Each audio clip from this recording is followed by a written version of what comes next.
ஒரு மந்திரத்தை சொல்றாங்க இல்லையா? அப்போ பதத்தெழு மந்திரம் திருந்திய முதல் ஐந்தெழுத்து. இந்த சிறப்புங்கிற பதத்துல திருந்திய எழுத்து எது? சி.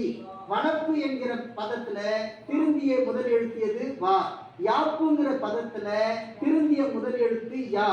நடப்புங்கிற பதத்துல திருந்திய முதல் எழுத்து நா.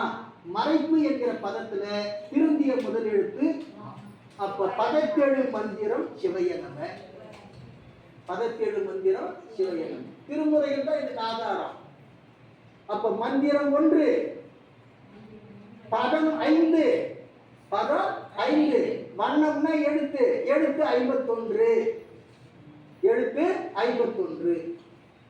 இந்த எழுத்து 51க்கு நாம ஏற்கனவே ஓங்காரம் என்னல் திருவாசி ஆங்கு அதனில் உற்ற நீங்கா எழுத்தே நிறை சுடராம் ஆங்காரம் அச்சார் அறிவர் அணி அம்பலத்தான் ஆடல் இது பெற்றார் பின் பிறப்பு அற்றார் என்று நாம அந்த வெண்பாவை பாடுகின்ற போது அதுக்கு விளக்கத்தை சொல்லியிருக்கோம் ஏற்கனவே.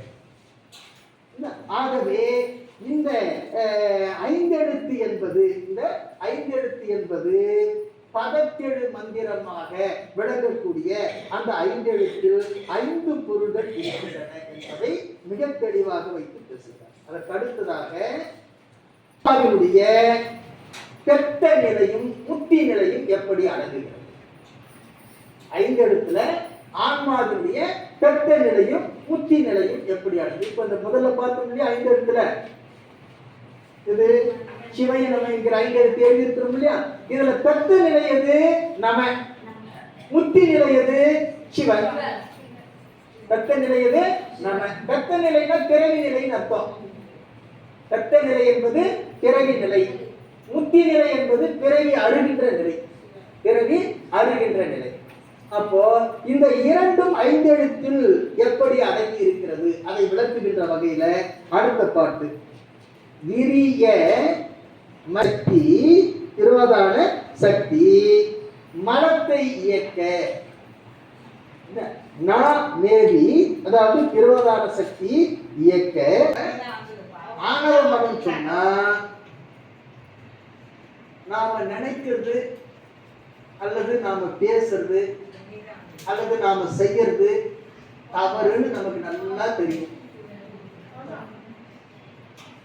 நாம நினைக்கிறதும் தவறுன்னு தெரியும்.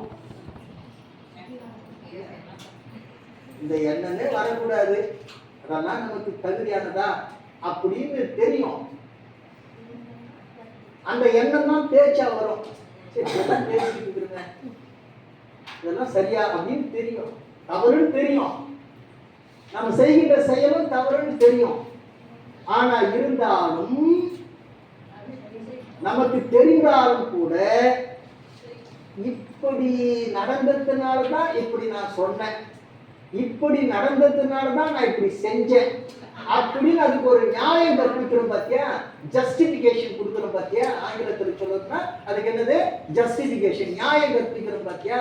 அந்த நியாயம் கற்பிக்கிறது எதுன்னா ஆணவம். அதுதான் என்னது?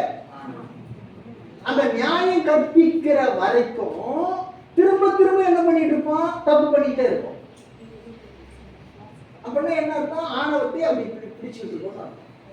அப்ப ஆணவம் என்பது நமக்கு அறிவை மறைத்து அறியாமையை தரக்கூடியது.